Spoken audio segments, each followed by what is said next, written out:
Hi, my name is John. And my name is Lloyd. And we're the hosts of The Pint, a pop culture podcast. Lloyd, if you had to tell any of the people out there that might be listening to The Pint for the first time about anything unsavory or disconcerting we might do on the show, what would you warn them about? Well, sometimes we drop spoilers, and sometimes we swear like motherfucking sailors. Fuck yeah, we do. You heard it from him. You've been warned. Listen in.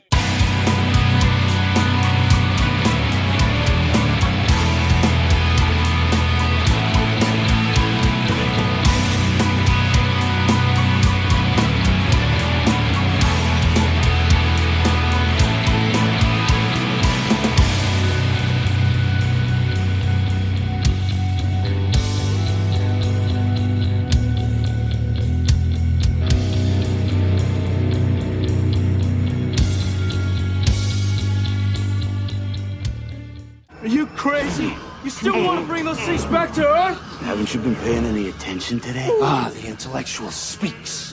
Listen, if you Don't you ever shut up!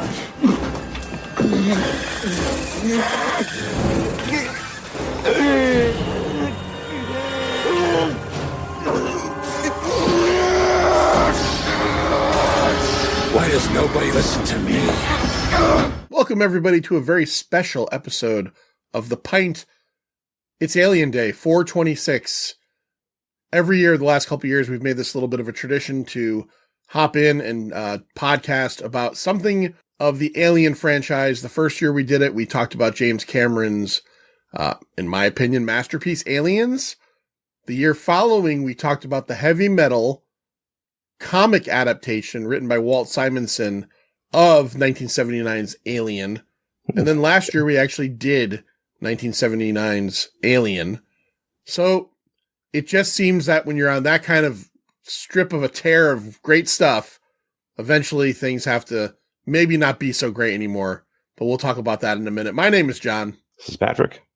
Patrick's joining me. Lloyd's off tonight. And this is going to be a lot of fun. Let's get into it. Let's talk about 1997's Alien. And I learned multiple times in taking my notes that I do not know how to spell the word resurrection. It's Alien Resurrection, and resurrection only has one S. I'm convinced it has two. Let's get into it. Hey! Fire it up! Fire it up! Fire it up! Fire it up! Fire it up! Fire it up! All right, Patrick, you took the bullet for me, and you said you were willing to do a lot of the production stuff, so I'm going to just push the ball off to your corner, and you talk about what it took to make this movie and who was involved. Okay, so they have a habit of Alien movies of trying to hire, young, visionary type directors, people tagged with the term visionary anyway. For this one, they went to a guy who was experienced in French cinema, but was a newcomer to Hollywood, Jean-Pierre Jeunet. He had done a movie called Delicatessen, which I still have not seen 30 years later, but I hear is really good, kind of a post-apocalyptic comedy. And just before this, he did a movie called City of Lost Children, which is excellent. It's kind of a weird, dark fantasy. Other choices that have been named for director have been Danny Boyle. He'd been the first choice. I think he was doing Train Spotting at the time. Peter Jackson is in the mix, although I don't think that was a serious possibility. And also Bryan Singer. Yeah, Peter Jackson, I guess, said that he just had no interest in making an Alien film at that point, so... Probably for the best. If you don't feel it, don't do it. So Jeunet actually spoke very little English at the time, which... not surprisingly, was an issue during the production. Didn't really know why they approached him. Kind of considered the movie work for hire and did his best to cooperate with the studio. He's had different comments over the years, but most recently, I think for the 25th anniversary, he said he's got a mostly positive take on the movie. And I did want to mention real quickly his previous movie, City of Lost Children. It's kind of interesting, the parallels. That may have been why they hired him, because that's a movie with an evil scientist who's making clones. He's kidnapping people for experimentation and medical research. And also the main hero in that, played by Ron Perlman, has a number for a name. He's named 1, and in this movie is Ripley 8. So it's a lot of weird parallels between those two movies. So Jeunet hired a lot of people from his French films to come to Hollywood. A guy named Pitoff was a special effects and second unit guy. Very great director of photography, Darius Khondji, who did Seven a couple years earlier. Done a bunch of movies for Woody Allen after this, and many other directors. Nils Edler, Hervé Schneid. What else did Kanji work on? Darius Kanji worked on Panic Room after this, Midnight Paris, Uncut Gems for the Safdie brothers. Pitoff is respected, but unfortunately he's mostly known these days as having directed Catwoman. Yeah, I read that, yeah. Which maybe it's not fair to judge him by that. I'll try to give him his fair due. They also hired for production design Nigel Phelps, who had worked with Anton Furst on Batman and also done Judge Dredd a couple years earlier. So that was the kind of look they're going for. Gotham City, Mega City 1 for the ship here. Creature effects were done by Amalgamated Dynamics, which is Alec Gillis and Todd Woodruff Jr. They'd done Alien 3. And this was they did the what's called the newborn at the end, the animatronic, which originally had giant male and female genitalia on it. I read that, yeah. And just a little aside, I was at work on my lunch break yesterday doing a little bit of research, taking my notes, and I read that on one of the sites. It said that it had, male and female genitalia. And my first instinct was, well, that's interesting. So I started to type in newborn alien genitalia, and I realized this is not a sentence I want to type into any browser anywhere on Earth. And I stopped myself before I got past the word new. I went, oh, no, don't. There's a van waiting for me outside. And then you went to your coworker. Can I borrow your phone for 5 minutes? Can I have your phone for 5 minutes? Yeah, exactly. So it's funny because at the end of it, they eventually wound up digitally removing the junk. And the director said, even for a Frenchman, that's too much, which I love that quote. Yeah. And for digital effects, they hired Blue Sky Studios, which later went on to feature animation like Ice Age and Rio and all those things. They're the ones who did the actual full CGI xenomorphs. This is the first movie that had CGI xenomorphs in it. Anytime you see a close-up in this movie, it's a puppet. Anytime you see a full shot, it's an actual CG. Anything with legs or a tail, they said was like CG, yeah. You could tell. It looked really great in the beginning because you just see it from like the shoulders up. I thought that the alien puppetry in this, which I think was Amalgamated Dynamics, especially in the beginning, it was almost like they, because every movie, these things kind of evolve and change, which I like a lot about it. Mm-hmm. These ones were like slimy, fucking black, bug-looking, dirty. But then when you get, and again, it's early days of CG, but then when you get like the swimming scenes, it's like, ugh, that's not great. I tried not to hold its time against it, but yeah, it did look really rough. Yeah. And it was like when it jumps out of the water, it's climbing. Well, I'm going to get ahead of myself, but when it jumps out of the water, it's climbing up. Yeah, it looks rough. But I also, real quick, I do want to say, it's funny because the DP, Darius Kanji, is known for being the Prince of Darkness. He always likes shadows in his movies. And this is the first time I really noticed that the aliens are shown in bright light right away. There's no hiding it. I guess they realize people know what these things look like, and they're not going to try to create mystery where there's no mystery. It's not a mystery in this movie what they're harvesting and doing. So It's not like the first three where they end up being surprised by these things. Now it's like we're in a world where the aliens are kind of the focal point and everything else around it is surrounding. Yeah. So the writer's Joss Whedon. At this point, he hadn't really taken off as the kind of auteur people know him as today. I think right after this, or around this time, he was working on the Buffy TV show, and that hadn't even aired yet, I don't believe. Or maybe the first few episodes, first season aired. Yeah, very early by the time this came out, because the same year, 97, it was coming off of an Oscar nomination for Toy Story for writing that. And he had also worked on movies like Twister, Speed, Waterworld, and the original Buffy movie, which he hates. So his original script did not have Ripley in it. And then at a certain point in the process, but in one of the drafts, like, oh, by the way, Sigourney Weaver is going to be back, so you have to put her in it. Kind of casually throwing that in there.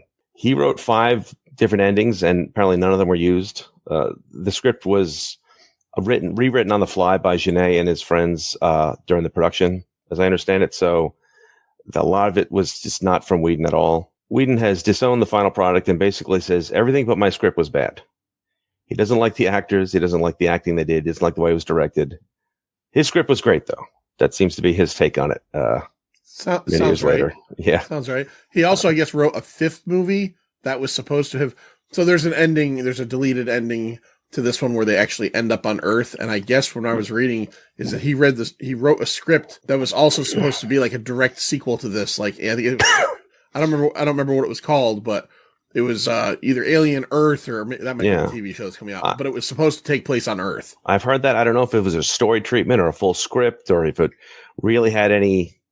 I sometimes I feel like he wrote something like that just to defend his original script for the fourth one, because at that point people were not really fond of the fourth one. So I don't know, Right. but yeah, I did hear that as well, that he tried to maybe get hold of the franchise after that. Also, it's important that the original producers have been banging around since the beginning. Walt Hill and David Giler, he basically said that we hated this script and we thought it was going to ruin the franchise. That seems to be most of their commentary on this movie. At this point, I'm sure they were just collecting their money. Yeah. See, I don't know if they're actively involved or if it's just a contractual credit. I think it's more the latter. I don't really think they were on set, like having any decisions. I think they just check in with them because they're the owners of the franchise, sort of. This is the first one, or at least I don't know about going forward, but this is Sigourney Weaver's producing credit as well on this one, right? They gave her like $11 million to be involved in this thing, because she didn't want to come back at the beginning. I never know how much of that is they're going to be hands-on producer or it's just a credit, and they just basically, if they come up with something, the real producers have to work it in there. I don't know if she's actually sitting there. Intruder alert. Here. Chill. Bro, come here. He's got strong feelings about Sigourney Weaver. Yeah, he watched this movie with me. Well, that's animal abuse. It could be. Heck, chill out. Sigourney Weaver. So is that covered basically? Yeah. So this is the first Alien film not filmed in England at Pinewood Studios. They filmed in Fox Studios in LA, mainly because Weaver didn't want to go to England. As I understand it, she was in Broadway at the time, and it's the same distance. So I don't know why she didn't want to fly to London, but she'd fly to LA, but whatever. They flooded an entire soundstage with about 500,000 gallons of water for all the underwater stuff. And apparently it was a really grueling filming process. Every time I see this movie, I think to myself, or this movie and other movies, Poseidon Adventure, other movies where there's a scene where the actors have to swim underwater convincingly while being filmed. It's not a stunt double. I think to myself, I'm a strong swimmer, but I don't think I want to swim underwater for 90 feet ever in my life. The scene in this movie where that happens, there's one character that is very afraid and very reticent to do it. And I was with her. I'm like, shit, man. Everybody else is just going and doing it. I'm like, these are tough motherfuckers, because I would be her at the end going, man, in your head going, is there any other way we can get the fuck out of this? Well, Weaver was very claustrophobic. So apparently she had like a mini panic attack the first day. And plus, because she was doing a Broadway play, she couldn't train with the rest of them for the water stuff. So she was like going in cold, but she had to like keep it down. Everyone said they didn't know until afterwards that she was having a panic attack. And also, Winona Ryder, when she was 12 years old, almost drowned and had to be resuscitated. And this is the first time she'd been underwater since then, apparently, according to her. Yeah. So she also freaked out, but she said, I got to do it because too many close-ups. They can't use a stunt double. They're going to know it's not me. So. And it was also the first day of filming, right? Like, I think I read it was like that was the first stuff they did, I think, was the water stuff. Yeah. Yeah, that's nuts. I would not, no bueno. I would not be into that. Yeah. No. So that was like really grueling. I was supposed to, according to Leland Orser, one of the actors, that was supposed to take about a week and a half. It took 4 weeks to do because they were going very slowly. They were very concerned with the safety. And it just was like, it's almost like stop motion animation. They could do a little bit, stop, get them oxygen in their lungs again, do a little bit, stop. So the guy with the other guy on his back, that's insanity.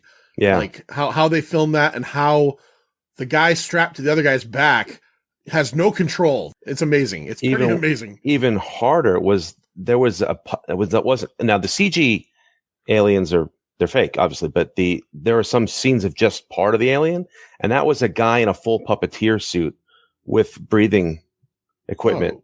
Jesus. And the rubber was all waterlogged and everything on the suits. So I don't know how that guy did that. That's absolutely incredible. But yeah, there was a guy underwater, at least for some shots, with like 2/3 or half of an alien suit on him, fully underwater. That's insane. I read that Ron Perlman knocked himself out. Did you read that?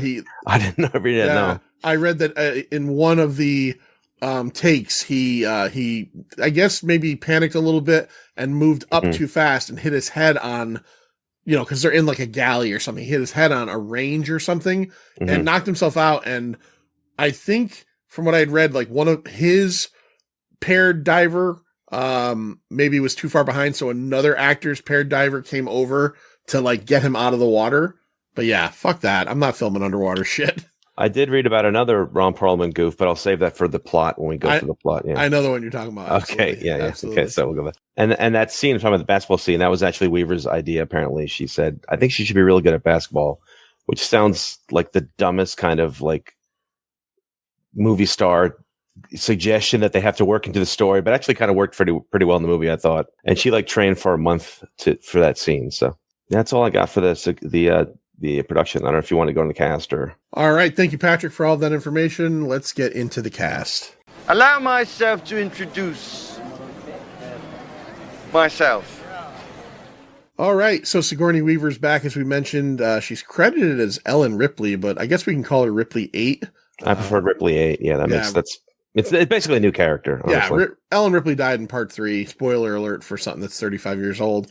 And this is a clone, a clone, the 8th clone, and we'll get into that. Of course, you know her from films such as Ghostbusters, Holes, and Copycat. Winona Ryder plays Call, Ash, Bishop, Call, follow the logic, and you know what she is in this movie. Stranger Things, Heathers, and Beetlejuice. Dominique Pignon plays Vreese. He is the mechanic on the ship, the Betty, the crew that we're going to follow in this movie.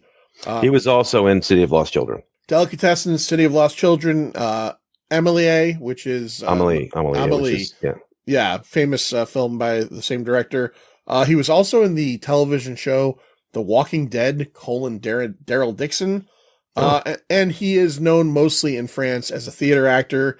From 07 to 08, he was in King Lear, and then Richard III as well in 2014. Ron Perlman plays Johnner. Of course, Guillermo del Toro favorite, Hellboy, Pacific Rim, and then on television, Sons of Anarchy. And you got to go way back to remember him and Linda Hamilton in Beauty and the Beast. The man with the coolest voice of all time, Michael Wincott, plays the captain of the Betty, Elgin. You might know him as Top Dollar from The Crow. He was in Basquiat, and very recently he was in the last Jordan Peele film, Nope. Almost a cameo here, honestly. It truly is, and I think, again, we'll get into it, but, I think he gets killed off very early, and I think you're supposed to think, oh, he's going to last all the way through because we kind of recognize this guy. It's a little bit of subversion, I think. Yeah. Proof that New Jersey exists in space, Dan Hedaya, is General Perez. We know him as Nick Tortelli from Cheers and the very short-lasted Cheers spinoff, The Tortellis. Yes. The father in Clueless, and he was in The Usual Suspects. The great Brad Dourif plays Dr. Gettiman. Very cool scene where he's making out with an alien through a piece of glass. It's very bizarre. You know him, of course, from the Rob Zombie Halloween films, the Lord of the Rings films with Peter Jackson, and The Exorcist 3, and then a couple more I got for you. Raymond Cruz plays DiStefano. He is one of the USM. So in this film, there is no Weyland-Yutani. We'll talk about that and the very bizarre fate of Weyland-Yutani you find in a deleted scene. This one is following the United States or United Systems military, because this one takes place 200 years after Alien 3, which takes place quite a while after Aliens. So we're a bit in the future. Raymond Cruz is DiStefano is a soldier, in the USM who ends up getting stuck along with this crew when they're, battling the aliens. You might know him as Tuco Salamanca from Breaking Bad and Better Call Saul. Tight. Yeah. The Rock, he was in The Rock and Training Day. And then finally, the guy that makes this movie, I'm going to give this movie, whatever my final rating is, it goes up 1/4 of a star for Leland Orser as Purvis. You know him from Seven, Saving Private Ryan. And I knew he was in Taken. I've never seen 2 or 3, but he's in Taken 1 through 3, apparently. And also, Stud Hall of Fame, he was married and divorced from Roma Downey, Touched by an Angel, beautiful woman, and he is now married to Jean Triplehorn, another beautiful woman. So good for him, and he's great in everything he's in, and he's got a manic energy in this thing that's pretty fucking great. All right, Patrick, let's talk about it. Why don't you set us up? Where are we? What's happening? What's going on this space station / ship? Okay, so after a trippy opening credit sequence, we are told through credits that this is the USM, United Systems Military Auriga, a ship in orbit. I don't think they say in the movie, but in the novelization, it's orbit around Pluto, the far end of the solar system. And we jump right into it. The medical crew aboard, they're conducting experiments with a bald woman who is in stasis. They prep her for surgery and remove something from her body and then kind of leave her in a big baggie in a room by herself. And we find out this is the clone of Ripley. Once we see her face, we see it's Sigourney Weaver. Did you find it odd that we have a voiceover in the beginning and then none through the rest of the movie? A lot of this feels like there are decisions that, like, there were cuts made and stuff was just truncated and orphaned, and maybe they were a voiceover originally for the whole thing, but they just left it in the beginning. I'm not really sure. Yeah. Yeah, so Ripley gets this, we see them, and again, going to what Patrick said, they open her up and they take the queen alien out of her. Now, if you haven't seen Alien 3, and we haven't covered it yet, but at the end of Alien 3, Ripley had found out about halfway through that movie that she had been infected with a queen alien, and she Terminator 2s herself into a giant vat of molten lead to kill herself off and take the alien with her while they're on a planet, which, by the way, I'm a fan of the Alien movies. Brad Dourif's character says the planet name wrong. The planet in Alien 3 is Fiorina 161, and they call it Fury or Fury 161. Yeah. He calls it Fury 16 in this movie, and it pissed me off because I just wish someone would have paid attention. But anyways, so they clone her and bring her back, and somehow cloning her, I guess, gets her at that moment that they had found her blood, because they're able to clone the, I guess does that mean if you cloned a pregnant woman, would the clone be pregnant? So it's a trait of this series that each movie introduces like a new twist or a new fact about the biology of these things. And in this movie, apparently, when you're infected with a queen, maybe just a queen, not a regular warrior, but when you're infected with a queen, the DNA of the queen and the host intermingle. Yeah. Now, I guess that's moot because usually it explodes out of the host and the host is dead. But in this case, because it survived, they see these mutations that ordinarily they wouldn't have seen in the host. She's got slightly acidic blood. What later we'll see, she's got this telepathic connection to him. But also she's got a healing factor because after they take it out of her chest, the scar is gone in a couple days. Other than plot reasons, do they ever, I can't remember, do they say why they just didn't let it burst out of her chest and collect it? Like, why do they keep Ripley alive? Yeah. She says, they're curious about me. Okay. And Getterman is a little curious about her. But they would have had to know about the changes before they saw the changes, and they seemed to be surprised by it. So it is a little weird.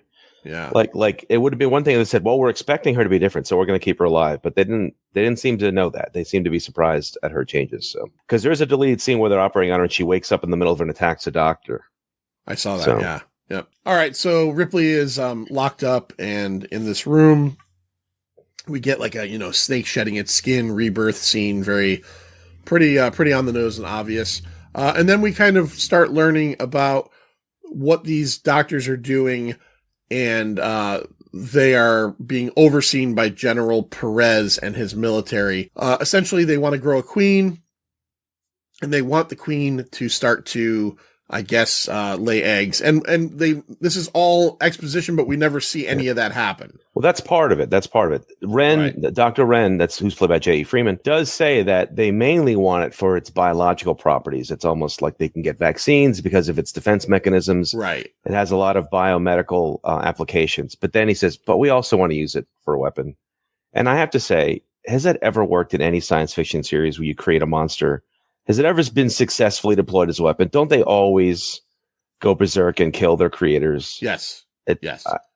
And these guys have hundreds of years of bad science fiction movies for those examples to teach them, and they've learned nothing. It's really disappointing.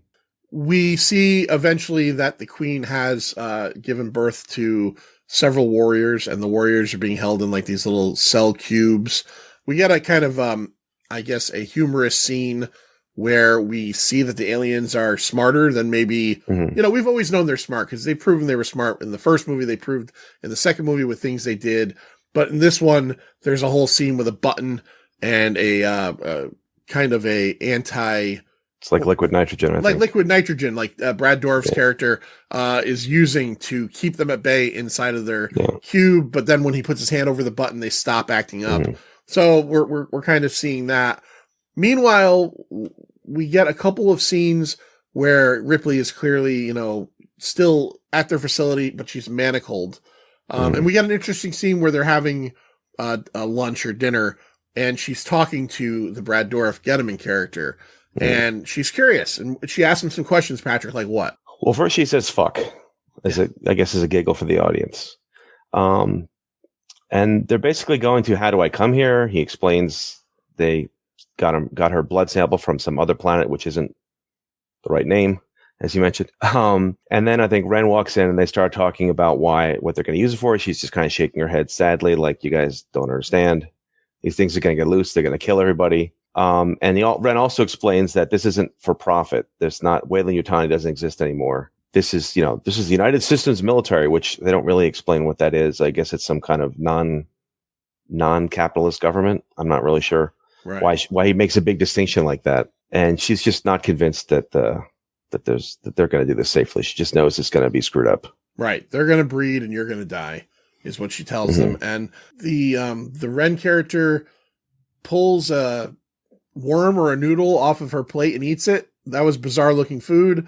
And the other thing I think is really funny, and this is a deleted scene that either I forgot or did you see the deleted scene? I'm sure you did. I don't think I saw this one. This is one where what happened to Weyland-Yutani. You talking about? Yeah. So Weyland-Yutani got bought out by Walmart. That's. Oh wait, I have seen that scene. Yes. Yeah. So he's explaining to the Getterman character. He's like, Weyland-Yutani was long gone before you were even born. But they were this multinational conglomerate, and they had all these designs on, for their weapons divisions using these aliens, and that's not what we're doing. We're military. But you don't have to worry about them anyways because, 50 years ago, they were bought out by Walmart. And I thought that was very prescient because in 1997, when this movie was made, Walmart was not nearly the power it is now. I didn't have a Walmart in my hometown at that point. I don't think yet. I think, or in the town I live in, I think it opened like in 98 or 99. So yeah, I just thought that was kind of funny. That's what happened. So we get the crew of the Betty coming. Was it the Serenity? No, it's the Betty. You're right. Yes. Yeah, you're right. I did wonder if maybe he kind of took a little bit of his characterization. More than a little, I think. Yeah. I think Ron Perlman is basically the Adam Baldwin character. Jane, I agree. We meet them, kind of give us the rundown of what they're doing and what they're there for. All right, so like a lot of things in this movie, it's a little confusing. They seem to know what they're bringing to the Auriga, but then they are baffled later on at the obvious consequences of what they're bringing to the Auriga. It is a hijacked... It's a cargo hold full of hijacked property, which we soon find out are hibernating human beings that they've stolen off of various ships. Because there's no faster than light travel, I guess here. That's how people travel across huge distances, is they just go into hibernation. They're being delivered to Perez, who pays in what apparently is very rare paper currency. I think it's a little ridiculous to even have paper currency hundreds of years from now, but they've got blocks of whiskey that you turn liquid with a laser, but they still have paper currency. Yeah, it's weird. And this apparently, we get a feeling that Perez and Elgin know each other, have known each other for a long time, but we don't really get much more than that for obvious reasons. Elgin says that this is obviously not approved by, because this is some kind of illegal or unauthorized or unknown experiment they're running.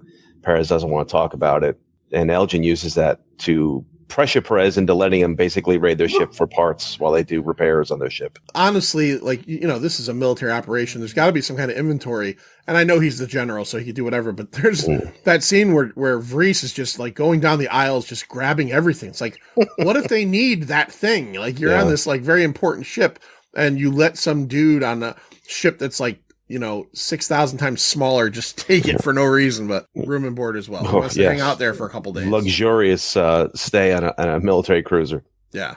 Also, there's a scene when they first enter the ship where they very obviously are smuggling weapons into the ship. Don't check my wheelchair, whatever you do. Yeah, I don't have any weapons on there. Yeah. when they enter the ship, the guards on the Auriga have like these hand detectors, and they literally just lets all this weaponry go by. Now, there's a deleted scene later in the movie where DeStefano is talking to the Christie character, because when they're about to enter the water, they say something like, well, our guns won't jam because they're disposables. Yeah. And he's very excited about that. And he kind of gives an expo dump that, these disposable guns are not like, I guess, licensed or regular guns where they could do anything. You could 3D print them almost. So yeah. But yeah, Ron Perlman, and we'll get to it, but Vreese's wheelchair is just like, has the different pieces to make a shotgun out of it. Ron Perlman brings a giant canister with New England clam chowder aboard, and it's actually like a shotgun. So, and then Christie has those extendable guns that come out of your sleeves. Which I don't even think he hid them. They're just up his sleeves, literally. So. No, they are. They're up his sleeves, right? It's insane. Crack security. Yeah. So we meet the Call character, as I mentioned earlier in the episode. We find out eventually is an android, but she just seems to be like a new recruit on this ship, and she doesn't really seem to fit in with this crew of like fucking like pirates, essentially. I have to ask you, because at the time this came out, I remember it being spoiled somehow, like through like Starlog or some other genre magazine, or maybe the studio leaked some stuff mistakenly. But we all knew going into this movie that she was an android. Like they had somehow tipped their hat early, but I couldn't find any documentation while researching this of that happening. I guess it was just the rumor mill just was spread that she was an android in it. So I know that I didn't know it when I saw it the first time, and I was looking forward to this movie very much. And I did read Starlog and stuff, but not like religiously. So, but I do remember it being a surprise. You go back now and you can kind of see the setup for it. You don't know what her mission is, obviously, and we'll get to that, Patrick. So they're there to do their business, to hang out for a couple days. Elgin is there to give his girlfriend with an incredible ass and a thong a foot massage. I'm sorry, I have to bring it up. Like it was such a good massage that the actress like left acting like a year later. I read that we all saw her ass in that thong. We were all amazed by it, and she was like, I cannot reach the next level, so I'm just going to stop acting altogether. Go out on top. Go out on top. Yeah, that's it.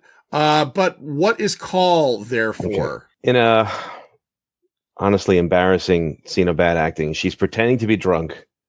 Yeah. She has boxing gloves. She's trying to pick up the cup, and then fake stumbles out of the room with the other pirates, and then immediately, of course, straightens up once the door is closed and goes out and looks for Ripley with a knife. And it's obvious that when she breaks in, she's there to kill Ripley. But then once she sees that the queen has been removed from her, she realizes it's pointless.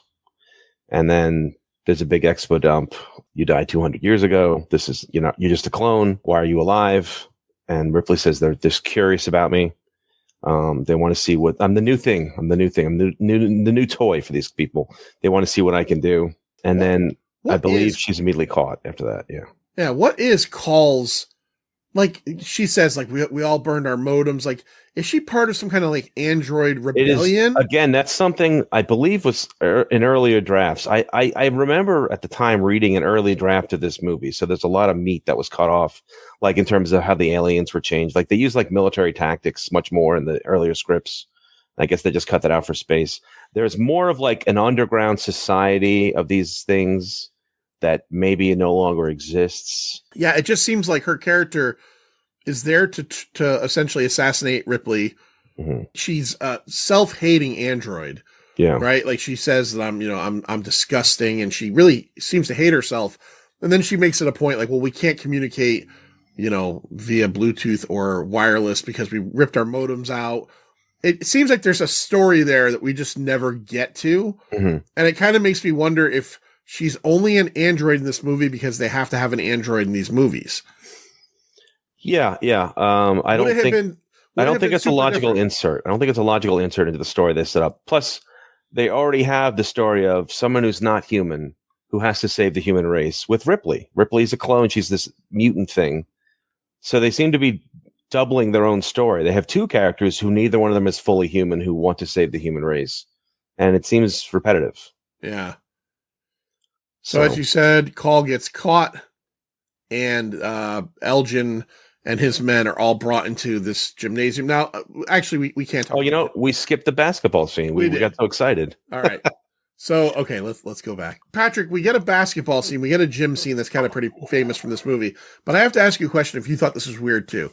We've seen Ripley 2 times. And again, I think it's important to put, regular Pint rules apply, that the scene where she went to go kill Ripley takes place actually after this scene, right? The basketball scene. We're a little backwards, but that's okay. This is the first time they meet Ripley is in the basketball. Basketball. Yeah. So we're a little bit backwards, but did you find it weird that we've seen Ripley outside of her cell 2 times, I think at this point, in the lunch scene, and then in another scene in a hospital gurney when she breaks her manacles and gets Ren between her fucking Xenia on the top thighs, that they just let her play basketball with no restraints, with nobody seemingly standing inside the room with her. I thought that was odd. I don't know why they let her loose, and I don't know why she's not complying. A lot of these characters are just not explained very well. If she really feels that way, why doesn't she just?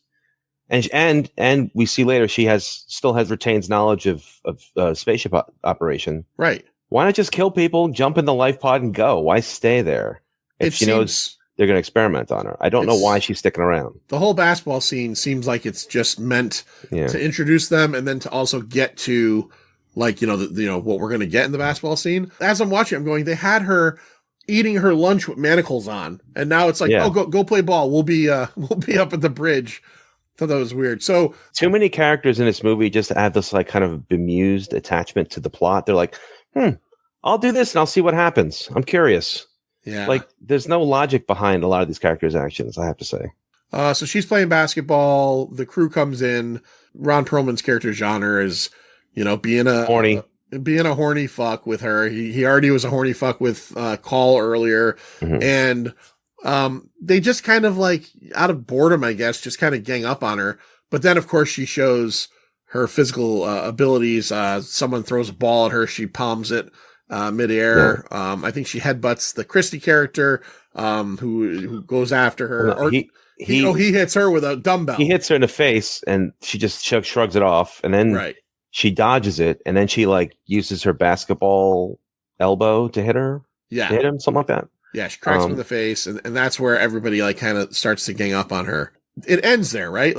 Nobody really gets hurt. No, because Ren comes in with his diabolical slow clap and cackles at how magnificent his evil is. And then she does the walk away scene where she does the overhand basket. Behind the back basket. Yeah. Which apparently she trained for a month. For a month.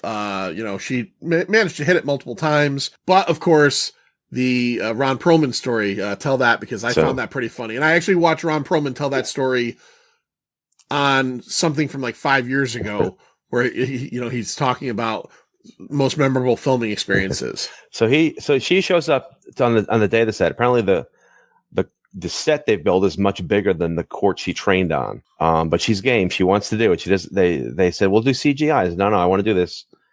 And apparently she nailed it on the first take. And Ron Perlman was so shocked. He turned to the camera and said, "Oh my God." Yeah. But there was enough pause there that they could cut his line out and safely preserve the take. So they didn't have to do it again. So I guess there's a one frame or 2 frames where the ball goes out of frame.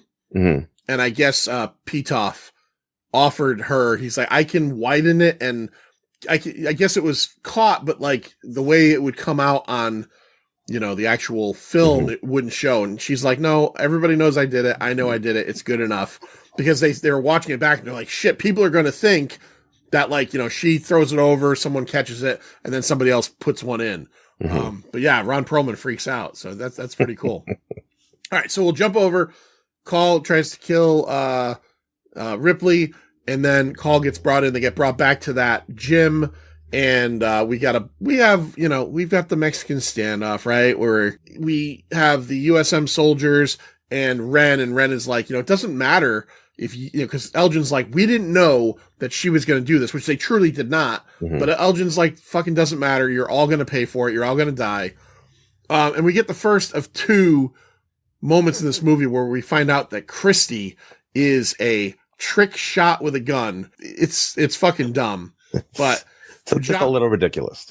Johnner looks at Christy because apparently this is something he could do. That's what I got from their look. Mm-hmm. He looks over at Christy and he kind of gives him a nod, and Christy nods back, and Christy's got these Travis Bickle double extending guns that pop out of his sleeves on little wire arms into his hands. He's already got them out because they were already out when the guards came in. Mm-hmm. He told the guards, I can't drop them because they're on me. But he's got his hands up, and he looks up at the ceiling, and he just points one of the guns just a certain 73.2 degrees starboard, and he takes a shot. It goes up, it hits a couple things, and then comes right down into the head of one of the guards. So goofy. It is really goofy. I wish we had one 10-second scene of exposition where they said his gun had some kind of like bullet tracking device like Gene Simmons from Runaway. That would have made sense. At least it would have made sense. He kills a guard, and then they end up basically wiping out all the guards except for the DeStefano character. He ends up getting folded in with them. I was going to ask, was DeStefano in that scene? I don't think he's in that scene because he just suddenly is with them at some point. I can't I just watched it twice in the last 3 days. I can't pinpoint where he shows up. Maybe he just is with them at some point. Maybe he joins up with them. No, you know what? You're right. He's not in that scene. He is one of the survivors that doesn't end up on a lifeboat, and I think ends up with them in a hallway or something. Okay, but it's so quickly done. I think just my mind just consciously glossed over it because all of a sudden he's with them. Yeah, but I think you're right. I think there's a brief scene where they meet him, and I just was so quick I just must have not noticed consciously. So Patrick, as all this is happening here, everything is going to shit. So the xenomorphs, in one of the really cool displays of their new intelligence, 2 of them turn on a third one, rip it open, and use the acid eating through the floor to escape. Now, this is a cool hole for them to escape, but it's also a bit of a plot hole because they make a big deal. Don't shoot those guns in here because you go through the hull. But apparently a bathtub full of acid eating through the floor is fine because we never hear about that again. It doesn't explode out the other side of the ship or anything. No, or maybe it was like by the time the movie ended, it popped out of the other end. Yeah, it's a great scene. They attack him.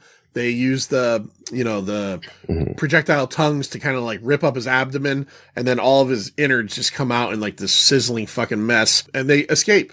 Brad Dourif's character runs into the cage to check it out, leans over, and in a really cool, I think, alien design moment, we get a hand that grabs him and pulls him under, and it looks almost like fucking like the creature from the Black Lagoon, the hand. Did you notice like it webbed almost? And, maybe that was something that was going to point out to the fact that we were going to get some swimmers in this, but this is where the movie just starts to like fall into what it is going to end up being, right? Like the aliens start to attack everybody on the ship. The Perez death scene, did you think it was too goofy, or were you okay with it?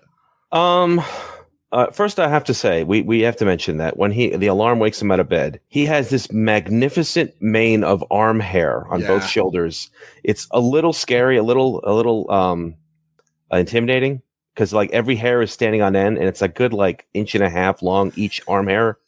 So he looks like Lion-O or something. He looks like something like half cat, half man. It's just really cool looking. He gets up, immediately pulls his baseball cap on, means it's time for battle. He runs out. He starts evacuating. I think one of the life pods gets away, right? Is that correct? One of them gets out, and then another one almost gets out. But, and then a CG alien jumps in, and within seconds eviscerates everyone in there. Yeah. And then Perez rolls a CGI hand grenade into the ship. It takes off, and then he does this weird, I don't know how to describe it. Like he holds his arm out halfway with the detonator, and then like presses it. He looks very weird and stiff. Yeah, I don't know. Yeah.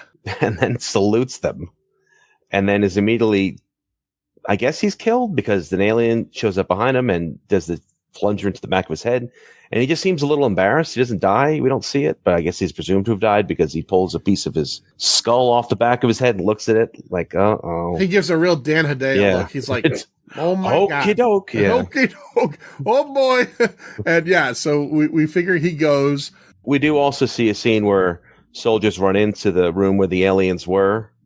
And then we see a xenomorph outside who presses the liquid nitrogen button to attack it. I'll be honest with you. I've seen this movie, a good handful of times. I have seen this movie. I haven't seen it in a while. Mm-hmm. I did not remember that at all. But that is very cool. The soldier goes in the room. As I said earlier, I a long time ago, I'd read an earlier draft of the script, and there was a lot more of that. There was a lot more of the aliens using the technology around them to show that they were much more intelligent. They had some of Ripley's memories inside of her.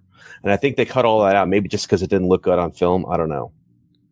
But there are a lot more instances of that. So what are they trying to get to now? This squad of, we got the Betty crew minus Vries, who is on his own picking parts in his wheelchair in that room. Yeah. So he is on his own. And that's a strange moment because they go to Elgin, the captain, and they're like, "What about Reese?" He goes, "Fuck him." And then later on, everyone's upset when Elgin dies. Like, yo, would you be that upset when you knew how we talked about you?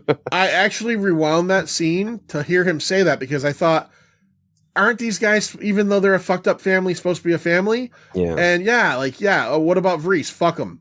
I rewound it because I'm like, did I hear that wrong? But yeah, so I've heard this described. I've heard the analogy that Alien 3 is like a bad version of Alien, and Alien Resurrection is a bad version of Aliens. So it's like that. There's a gauntlet they have to run to get to transport to get off of not a planet in this case, but of the ship.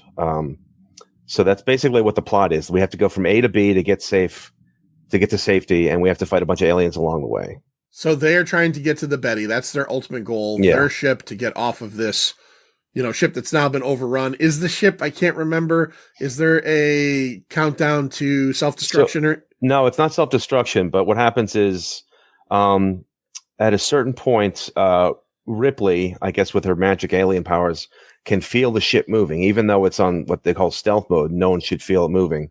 And Ren then says, well, in the case of an emergency, it's set to go back to home base, which is Earth. Right. So they have 3 hours before they get to Earth with the aliens on board. And they're trying to stop that.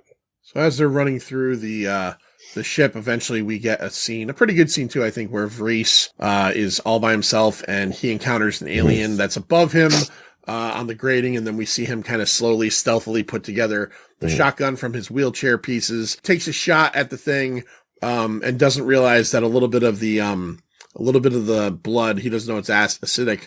And we've also determined earlier in the movie that obviously, he is in a wheelchair and he apparently can't feel anything because at one point Johnner throws a knife into his leg, which even if you can't feel anything, you can bleed to death. You're bleeding to death. Yeah, I don't really get that. So. Yeah, these guys are what a bunch of dickheads. So, he gets some alien acid on his leg and, he starts to freak out, but he ends up eventually meeting back up with the crew, but not until after Elgin. Now, this is a strange scene, I have to say. For an emergency situation where there's murderous alien monsters all over the place, they are casually strolling through this ship. There's no sense of urgency. They're just walking through this dark ship. And then Elgin just walks off on his own for some reason. They're like yelling at him to come catch up. He's just walking along. He sees some guns on the ground covered in goo. And then there's a trap that they've laid for him. He steps right on this plate that they rip open or pull through and pull him down.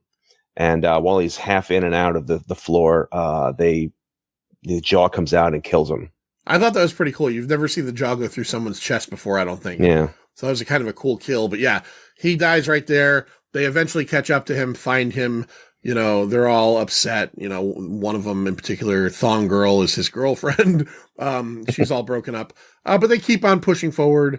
And as they're pushing forward, they eventually meet up in a room with they find the bodies, right? They find the people that they had stolen and brought along. They reunited with Ripley because she came up through the floor hole and shot a xenomorph through Elgin's corpse. That's right. And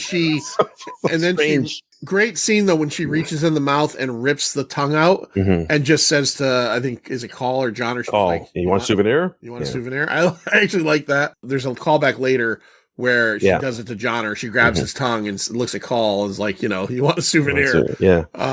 They find the cargo. What happens there? Right after they discover that the ship is moving towards Earth, they find Ripley finds the clone room with all the previous experimental attempts to revive the original Ripley floating in jars. And then there's one that's alive. I don't know how. They don't see a feeding tube or anything. They just seem to have ignored it. But it's all twisted and lying on a slab, kind of half naked in obvious pain. pleads with her to be killed, and Ripley grabs a flamethrower for one of the pirates and just torches the entire room. Yeah, pretty cool scene. A lot of the effects in that scene, or the makeup, or the whatever they are pretty cool. The one on the bed kind of almost reminded me of a Sigourney Weaver version of the sister from Pet Sematary.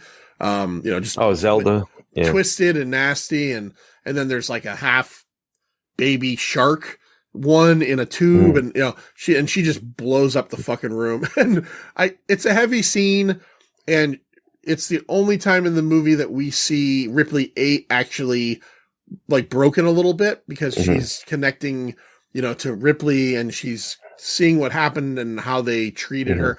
And it's this kind of heavy scene. And then like Johnner is just like, God, so stupid. So stupid. He made women or something like that. Must be a chick thing. Yeah. They might as well have asked if she was on her period or something. I swear to God, I would not have been surprised. And this isn't Ron Perlman's fault. He's a fantastic actor, but they gave him a lot of crap lines to work with in this movie, I think. Yeah, they did. They certainly did. They move on, and this is where they find the crew of the incubation room, I guess, for lack of a better term.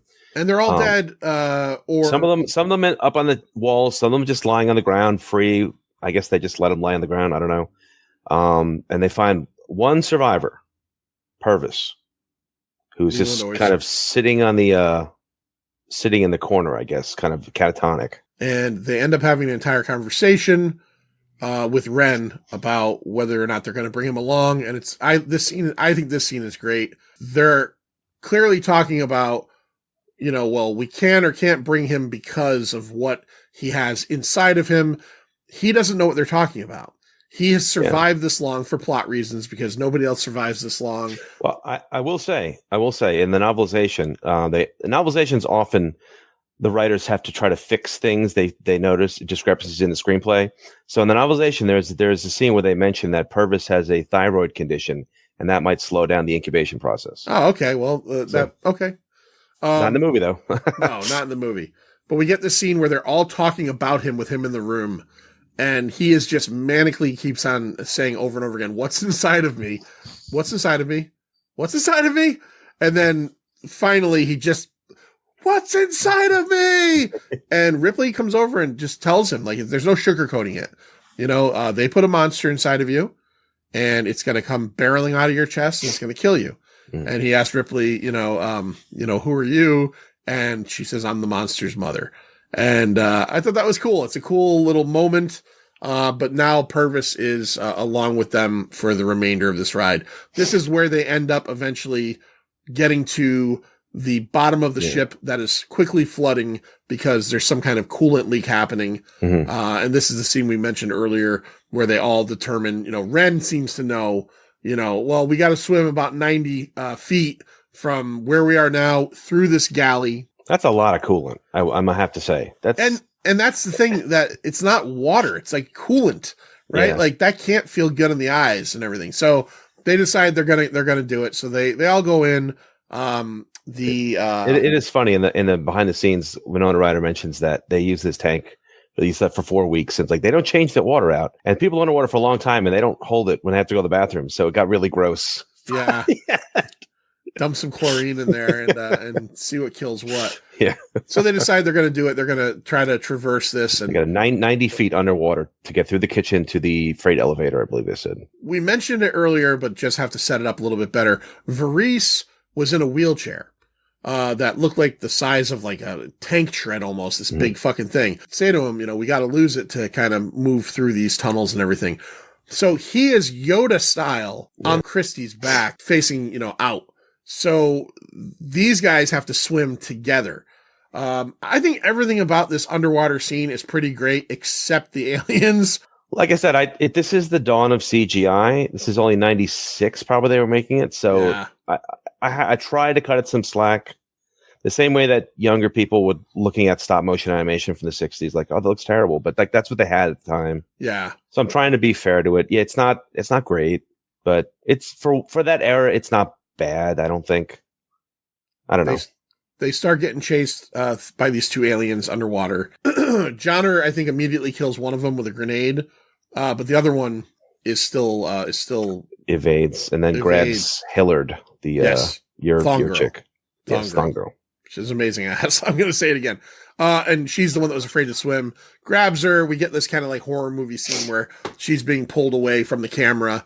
And then they all get to the 90 feet and start to come out of the water. But what's the problem now, Patrick? It's a trap. It's a trap. Another sign of the xenomorphs' increased intelligence. They have chosen the area that's the breach for them to get out of and lined it with eggs. Yes. Which so immediately begin to open up and hatch once they detect humans coming in. Lined with eggs, and then the breach itself, the idea would be like a pool cover, except it's fucking alien jizz and snot all over this fucking thing. So they start to come up and they're clawing at it and they manage to break through. And then once they break through, and then they see the alien eggs. And a plot contrivance, which also is a discrepancy, the facehugger that only attacks Ripley. Yes. Who apparently is part alien now and has a bond with the alien. So why it does it to her, I don't really know. I don't think that's something that they didn't catch in the revisions or something. I thought the same thing, because in Alien 3, the alien would never attack her because it knew she was pregnant with a queen. So it was protecting her. And now, yes, she doesn't have a queen in her, but she is part alien, to the point where in 20 minutes movie time, she has an orgy with aliens. She's rubbing her face on them and everything. Right. Yeah. And this facehugger goes just for her. She manages to get it off. They start to climb this ladder to get up. So they start climbing the ladder. Everybody starts going up. The alien does gets to the top of the water, goes back down, and does a fucking dolphin move to shoot out of the water and ends up there. It doesn't look great. It doesn't. I'll just say it. It doesn't look great. It does not look. It's not a good shot. But it doesn't look great. I did read this and I was impressed by this. I read this yesterday. So as they're doing all of this stuff, they're trying to get up. Ren and Call get to the top. When they get to the top, Ren shoots Call in the stomach. He goes, "Give me your gun," and she gives him the gun. And he shoots her, and he basically just gives her a Grand Moff Tarkin. You're far too trusting. So that's what's happening at the door. He gets into the door and he burks it. He goes through the door and shuts the door behind himself. Meanwhile, everybody else is on the ladder, and there's some level of the aliens on the ladder as well. Christy, unfortunately, gets to be the victim of the first time we've ever seen an alien do this. It spits acid at his face. That was another one. I guess we can excuse it because these are kind of mutated aliens. But yeah, that's something we've never seen before or since. I don't think since. And what I was going to say was the part that I was impressed by was that when Ron Perlman does the, he really did that. Really? Okay. He really did that.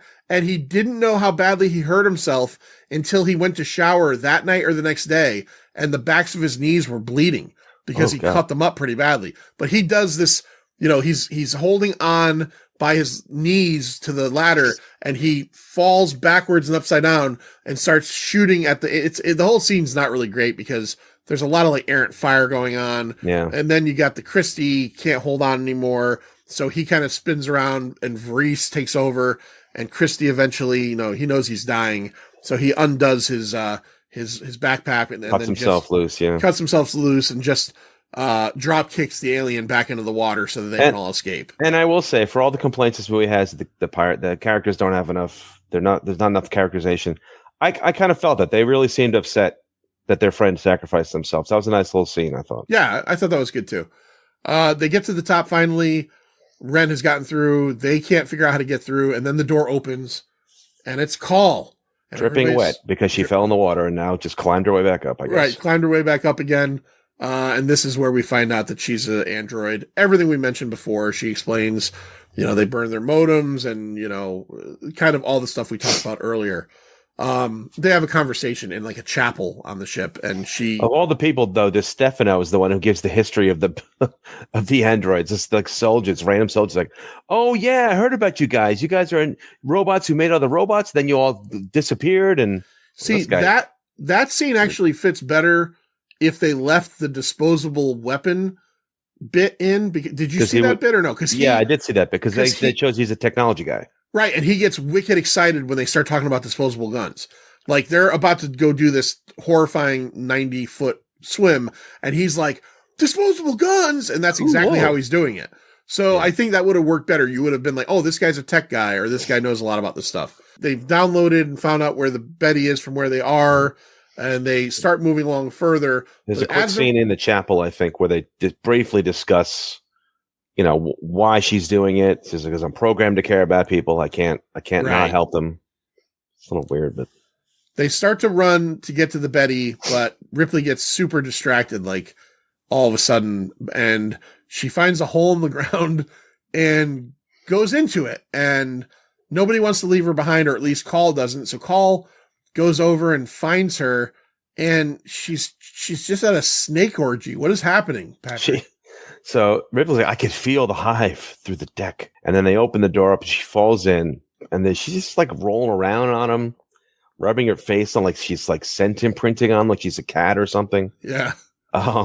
They're conflicted for about 5 seconds, and then the pirates all just run. Yeah, they just go. Except for Call and Purvis, who's just like, look, I feel bad too, but look, it's a shitty day for everybody. Let's go. And she says something like, it's not fair. And says, that's what I've been saying all day. Yeah. It's a nice line. Because their plan for him is they want to get him to the Betty to freeze him so that the process could stop. And, again, with all these aliens movies, they think, oh, we're going to get him back to the systems or whatever, and they're going to help. No, they're not. Mhm. They're going to, don't you see, whoever it is, they're going to just rip the alien out of him and kill him. But nobody wants to seem to get that. So now we get a scene that I have always been confused by, where an alien and Ripley 8 are in an embrace. To me, this scene looks like he's walking her somewhere, but I've also heard like, oh, this is the sex scene in the movie where alien. I don't take it that way. I think because it's all, she's got this, I guess, telepathic link to these things. She can sense them and everything. This might be hallucinatory. I'm not really sure. The way it's shot just looks to me like it's walking her to wherever it leaves her with the queen. And that must be because we eventually, when we catch up to her, she's talking to, what's his name? Geddison, Brad Dourif, who's been cocooned. And he's just giving some explanation he's catching her up on what happened with the queen. He is expo dumping hardcore. Yeah. But doing a great job because he's Brad Dourif. Yeah. I'm not complaining. So, okay. All right, Patrick. So explain to us, we got the queen there, but things are a little different. And he tells us why. What's going on? So Gettman, it's the Brad Dourif character. He was the one who was kind of not all there. Yeah. I guess earlier on, he was really, really fascinated with the aliens and didn't seem to care how many humans were dying for his research. He tells Ripley Ripley 8 that the queen is mutated. After her first load of eggs, her body changed, and she now has a human reproductive system, I guess, as a gift from Ripley's DNA. And the queen is now pregnant that way. I'm not sure who impregnated her, but she's pregnant. Yeah. It could be, I mean, some animals are hermaphroditic or whatever, parthogenic, whatever. They can impregnate themselves. So, and it's mutation. So it doesn't have to be logical. There's just weird stuff happening. So the queen is now lying on her back with a gigantic garbage bag uterus just billowing up in the air. And we see something trying to rip its way free out of her, which is called the newborn. And I don't know what you thought of the newborn's design. Not a fan. I mean, I will say I give them credit for trying something different. Okay. I get that. And I mean, and by design, like the actual design by Amalgamated, it's incredible. It looks awesome. I just don't like it. You know what I mean? My issues are it's pale, which doesn't look good for the alien. The alien should be black. It should be a dark color because it's shadowy. And also, they deliberately gave it human features. And eyes. It would be expressive, so we could feel sorry for it. I thought that was a huge mistake. You don't create a monster in this kind of movie to feel sorry for it when it's ripping people's heads off and stuff. Right. All right. Well, before we get to what happens with the queen and the newborn, let's hop back over and give us the rundown on Purvis, because this is a fucking great scene, and even better because of something I read about it yesterday. Okay, so the pirates make it to the Betty. They're trying to figure out how to fly it because they're out of pilots. Elgin and Hillard were both the pilots. Vreese is trying to kind of feel his way through the controls. They said, well, we better get Purvis in hibernation because he's getting close. Clock is ticking. And then out of nowhere, Ren shows up. Again, has a gun on, I guess it's the same gun, on Call. And there's, another standoff. And then Purvis is on the ground. He freaks out because it's happening. It's coming. It almost It's happened like once before. There's a scene where Yes, it they almost joked happened. about it. Yeah. I thought that was hilarious where he's and they're pulling their guns out on him, and then he's like, it's okay.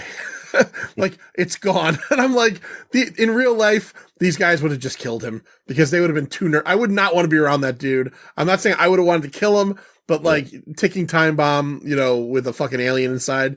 But yeah, it happens as Ren has the gun out and as they're having a Mexican standoff. He has this look in his face like he just had like 30 pounds of Taco Bell a couple hours before, and it's coming. The delivery is due, so he's got to get to the bathroom. I like the little line too. I thought it was actually pretty cool where Ren tells DeStefano to help him out, and DeStefano's like, "Fuck you," like this isn't happening anymore. There is a scene in the book right before this where they're talking about what they're going to do when they get to Earth, and they're trying to recruit DeStefano. It's like, hey, dude, your military career is over. Why don't you just hang with us? Yeah, well, that's probably what would have happened. Yeah, exactly. So at this point, Purvis bolts up. I counted it. Ren shot him 10 times as he's running towards him. He is just zombieing at him. Yeah. Shoulders back, doing this kind of thing. Grabs Ren, slams him against the bulkhead like 10 times, and then pins him like from behind, like he's a wrestler with his arms up, and the chest burster explodes out of him and through Ren.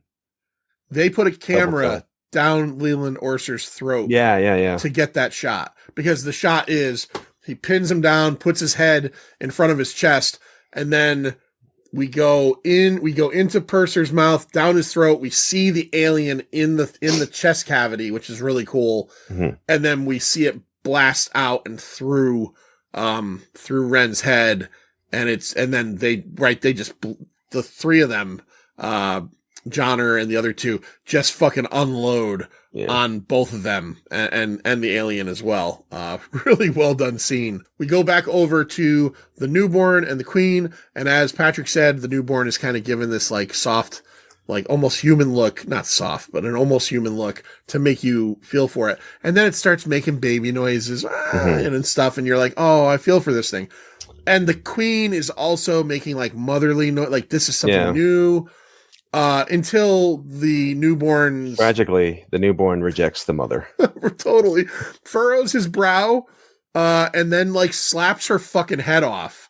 Mm-hmm. Upper jaw, like slaps her eyes, and I don't think there was any acid there either, was there? Just it didn't seem to be. So he slaps that off, and I can't remember now. Patrick, does Ripley run away at this point, or so? Geddison is talking to the newborn, I guess, trying to soothe it, and so cool. It climbs up and bites his skull. Yeah, that's a fucking good kill too. Yeah. Just crunches into his skull, and Dorff's face is just covered in blood. And I think at that point Ripley's like crawling up, trying to get out of there. Yeah. So Ripley, and then we see Ripley finally running. Finally, somebody's actually literally running in this movie, because the rest of the time they're just, like I said, they're just ambling along. They got all the time in the world. But she runs to the Betty.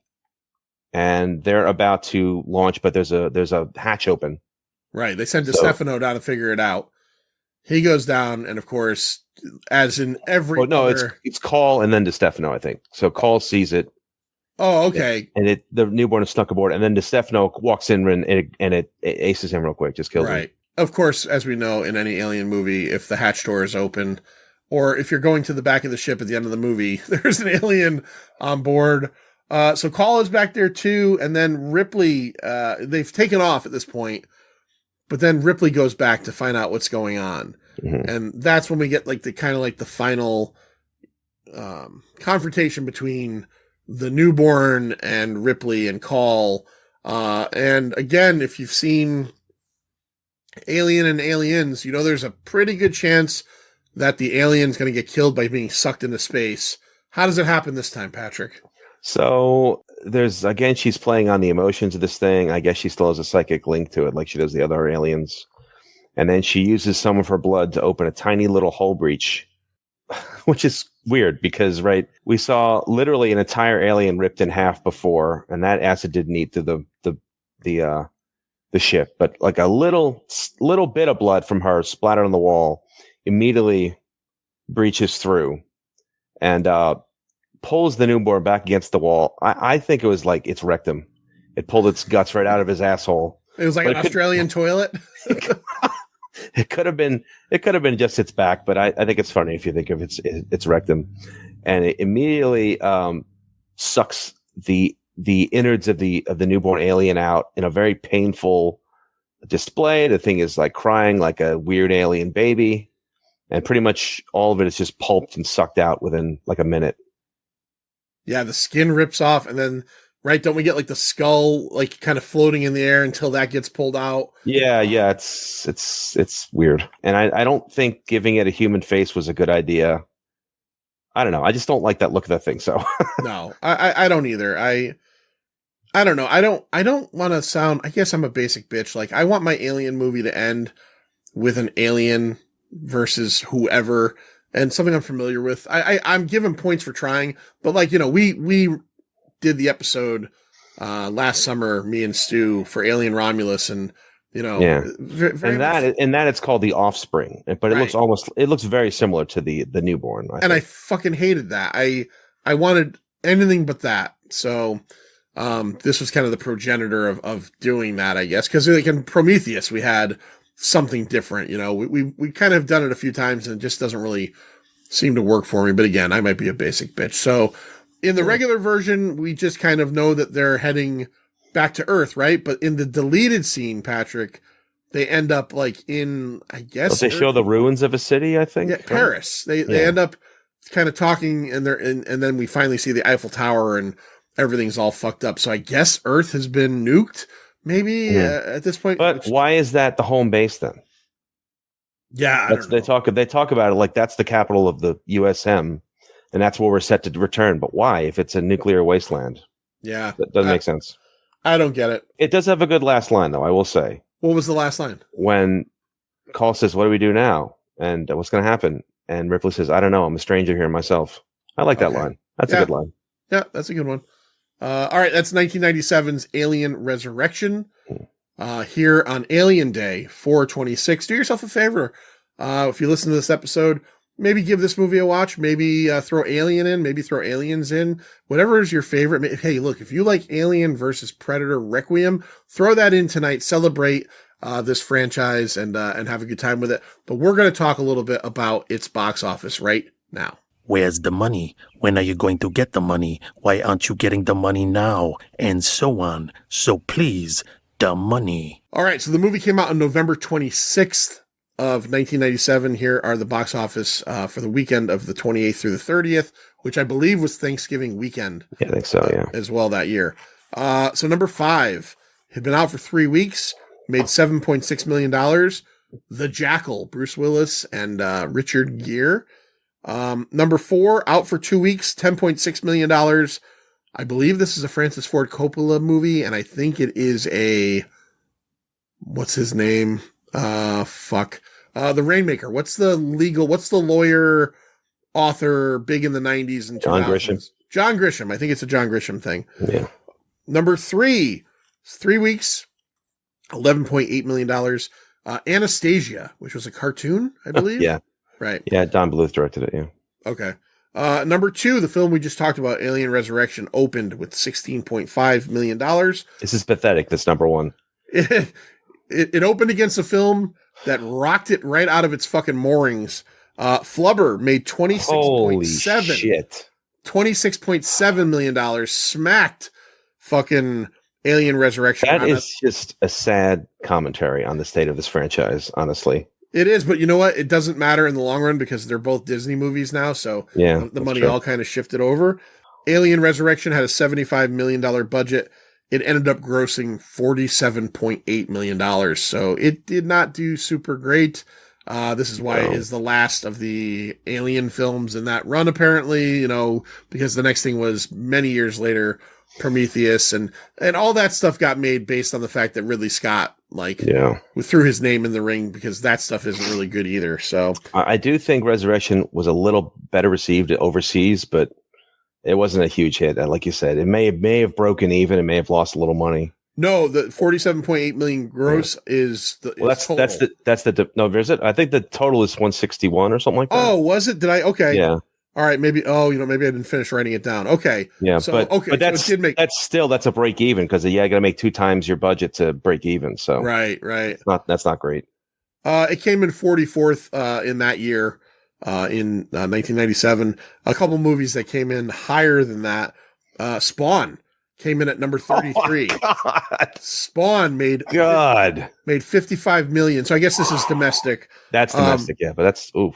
Dante's Peak came in at number 21 at 67 million. Yikes. And if you're ever curious about what the number one film of 1997 was, it had made $251 million. Will Smith and Tommy Lee Jones are Men in Black. But that's only because Titanic was split over 2 years. Yes, Titanic came out at the very end of 1997. Exactly. Yeah. And dominated through 1998. Absolutely, you're right. All right, Patrick, let's rate this fucking thing. Now! What's it gonna be, Doc? Huh? What's it gonna be? 0 to 5. 0 being the worst thing ever, 5 being the best thing ever. Quarter and half scale optional. I'll go first. Oh, good. I'm a huge Alien fan. I love Alien, and Aliens are 2 of my favorite movies of all time. Mm-hmm. I actually like Alien 3 quite a bit. I border on loving Alien 3. I know people don't like it, but aesthetically I like it. I think, yes, it doesn't touch the first 2, but I enjoy that. This one, just being a fan, I've watched it many times because, I'm one of those guys, like, I'm going to throw Alien Resurrection in, see what I think about it every few years. Hadn't seen it in a while. Our Pint Insiders, when I put up the poll, Alien and Aliens were done. So I put up a poll of kind of the remaining movies. And surprisingly, this is the one that won on our Patreon poll. Go over to Patreon/The Pint and you could be a member as well. But so they voted for this and I said, okay, well, let's do this. Originally, I was like, maybe I'll do this as a triple T because it has a traffic reputation over on the Patreon and then do another episode of maybe Alien 3 or something on the regular feed. Then I said, no, let's just do this for the one for this year. So, I don't know.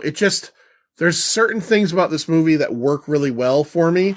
Some of the performances are really good. I like Leland Orser a lot. He has a pretty manic energy. He doesn't have good lines, but it's always good to see Ron Perlman in something.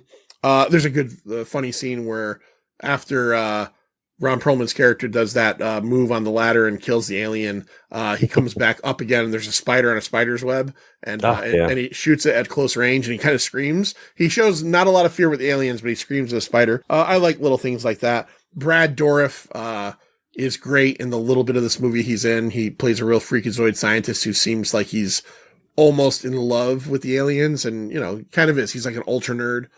But I don't know. I'm okay with seeing a different version of Ripley. Like the Ripley 8 character is interesting because she's different than Ripley and she knows she's different than Ripley. But I think shoehorning, Winona Ryder in as an android is unnecessary, and essentially when you get down to it and, this is just another run on the standard Alien format, right? Like aliens get let loose, a bunch of people we got to die. escape. Yeah. We got to escape, right? I'm not saying that they had to have done anything vastly different, but this is the 4th time out. And I think people were checking out at this point. I was pretty much checking out. I remember, again, I like Alien 3. So I remember going to see this and being kind of excited about it. And I remember, first viewing being like, it's okay. It's got its moments. There's some good gore moments. The special effects are pretty good in this thing overall. Like I said, some wonky CG. It's got to give it credit. It's a movie directed by a Frenchman who spoke no English and had to use translators. Yeah. And he gets some good performances out of this thing. It also drove him off of Hollywood films. He was not happy with this thing for quite a long time. Like Patrick said, he eventually came around on it. That said, it's not a terrible viewing experience. There's enough in there to keep me interested, but it's a 2.5. I give this a 2.5, like just kind of like very middling. It's not a lot to remember about it, but not like, not like at the end of the watch, I'm like, oh fuck, I can't wait till this is over. It's just very middling. Patrick, what do you think? So I was very curious to revisit it. I think I mentioned before. I had not seen this movie this century. I saw it in theaters. Saw it once or twice on video or TV afterwards, but I don't think I'd seen it in at least 25 years. Okay. So I was really curious to see because I could barely remember it. And the first maybe half hour or so, I really liked what I saw. And as it progressed, I started to remember why I wasn't impressed with it initially. It just certain, the story doesn't really hold together. I genuinely think Winona Ryder is terribly miscast. She's just not, this is not her kind of movie. I don't think they gave her a great character. Her character is not really well explained, or the motivation is not really there. And there's just a lot of physical stunts, and you don't really think of Winona Ryder when it comes to physical stunts. So it's not her fault. I mean, they shouldn't have cast her. I don't think she works in the movie. And Sigourney Weaver, I like that it's a different character, but I almost feel like this was a character created in the editing room, because sometimes she's sarcastic and snarky, and sometimes she has full recall of her memories, and then sometimes she's looking at like they're holding up plaques, and she of words, and she doesn't know what word it is. She's like, there's times where she has difficulty communicating, and times where she's very like sophisticated in communication. To her credit, though, when they held up the one that they said glove, it looked like a hand to me too. And that was a really weird scene. It's a picture of a hand, no glove. That doesn't look like a glove. It looks like a hand. The memory thing is very spotty. Like, she'll mention, I think it was a deleted scene where she mentions Newt, but doesn't remember her name anymore. It's just a girl she's going to help. But then later on, she could fire up a spaceship. She has no problem being a pilot. So it was very, plot specific, her memory gaps. And like I said, the new alien at the end, I don't think worked. It didn't work for me. It wasn't scary. I don't want that thing to be humanized. I want it to be totally inhuman. Otherwise, it's not scary. It's just tragic. I don't want to feel sorry for the monster in these movies. And as much as I like some of the actors, I don't think they gave him great dialogue. My favorite character in it is Reese. I thought he was really interesting. Well played by Dominique Pignon. So I would give it a 2.25 probably. Like you said, not great, not terrible, not the disaster I remembered it being, but I probably won't revisit it again anytime soon. Yeah, same thing. I have the made-up titled Alien Quadrilogy on Blu-ray, and this is Quadrilogy. God, I hate that word. And this is the one that I definitely will pop out of its little cradle the least. For sure. I think that since in retrospect this turned out to be a dead narrative, like this did not. They never revisited this. It's just a dead end for the series. They should have gone all the way. They should have had Ripley join the aliens at the end. If she's already that tempted, why not? Why not just have her switch her allegiance to the aliens and have her go off with them? I thought that would have been more interesting. But I guess they wanted to keep it open for possible Alien 5, so they had her, even after sympathizing with these things, just say, no, I want to help people and go back to the humans. So, yeah. Well, this one put the nail in the proverbial coffin, I guess. So, yeah. All right. So that has been our discussion on Alien Day. Again, remember, April 26th is Alien Day because in Aliens, the planet is LV-426. That's the reason why, if you didn't know, if it didn't make sense to you. We do this every year, so if you want to go back every year on this day, for the last 3 years, you can find us talking about Alien, Aliens, and Alien: The Illustrated Story. And next year, who knows? Maybe we'll talk about Alien 3. But in either case, Patrick, thank you so much for coming on. Thank you so much for jumping in and doing production. And thank you for watching this movie twice and reading the fucking novelization, you fucking nerd. And I saw the 2-hour making of documentary, so you're welcome. Yeah. Balls deep, Patrick. You can find us, The Pint, anywhere you get your podcasts. YouTube, just go to The Pint, a pop culture podcast. I'll mention it again. If you want to become a Pint insider, go to Patreon/The Pint. We generally put out 2 episodes extra every month. As a matter of fact, just today, the day of recording, I threw up our episode on A View to a Kill. So you can find episodes like that. Episodes like me and Patrick talking about Cellar Dweller. I know that one's not going to sell you on it, but we've done other movies like Lethal Weapon that are exclusive to the Pint Insider. Batman 1989. We've done a bunch of stuff over there. And for $2.50, you could jump in and go back. We're at 78 episodes right now. So there's 78 extra episodes of the Pint that you don't even know about if you have not checked it out. So do that for us. Patrick, I just want you to say the words that make us go away every single time, that you know by heart, that you've known being a listener and an insider forever. Say them, and thank you so much. I wake up saying this sometimes. See ya. It's over, Johnny. It's over! Nothing is over! Nothing! You just don't turn it off!